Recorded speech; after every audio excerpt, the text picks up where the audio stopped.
Guys আমি বানিয়েছিলাম homemade clay, জল, রং, জল, কালার আর ময়দা এই সব দিয়ে। এবার আমি বানাবো হোমমেড ক্লে কি দিয়ে? গ্লু দিয়ে। ওকে। আর গাইস গেস হোয়াট, আমার সঙ্গে কি হয়েছে? আমি গ্লু দিয়ে স্লাইম ক্লেটা বানাবো, কিন্তু আমার কাছে গ্লুই শেষ। তো তাও যতটা গ্লু আছে আমি তত দিয়েই বানাচ্ছি। তো আপনারা ফার্স্ট থেকে দেখবেন। সেম প্রসেস আছে, ভ্যাসলিন নিতে হবে। আমি আগের মতন করবো না, আমি বেশি করে ভ্যাসলিন নেব। ওকে, এত ভ্যাসলিন নিয়ে নিয়েছি।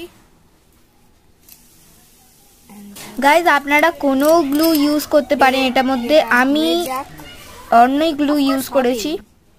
এবার জল দেব,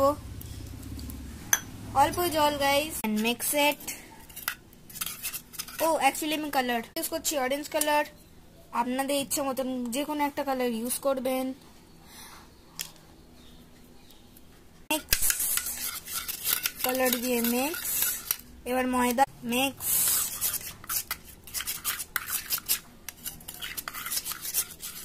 এবার আমরা দেবো গ্লু, যতটাও আছে আমার কাছে।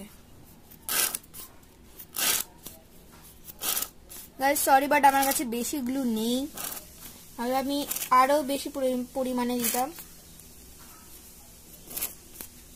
And mix.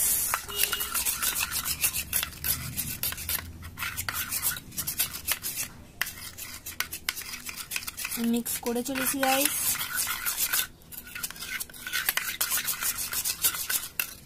আমি এখানে অ্যাড করছি আরো ময়দা।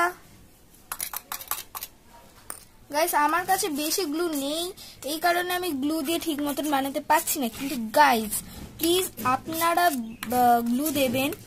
ওকে। আর এখানে আমি বানাচ্ছি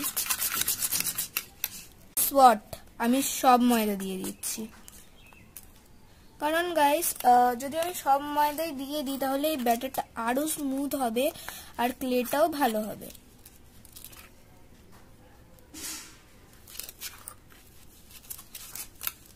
আমি এবার হাত থেকে মিক্স করা স্টার্ট করব। গাইস এবার আরো ময়দা দিয়েছি। আমি ময়দা দিয়ে দিয়ে হাঁপিয়ে গেছি, এবার মাও আমাকে বকবে। কিন্তু আপনাদের জন্য আমি এত বড় রিস্ক নিচ্ছি গাইস। একটু লাইক করে দেবেন ভিডিওটাকে প্লিজ।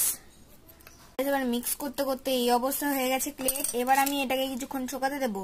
আর হ্যাঁ গাইস এখন তো শুকাতে খুব টাইম লাগবে, তো ভিডিওটা শেষ হতে আসছে। তো আমি আপনাদেরকে বলতে চাইছিলাম আজকের ভিডিও এত অবধি। লাইক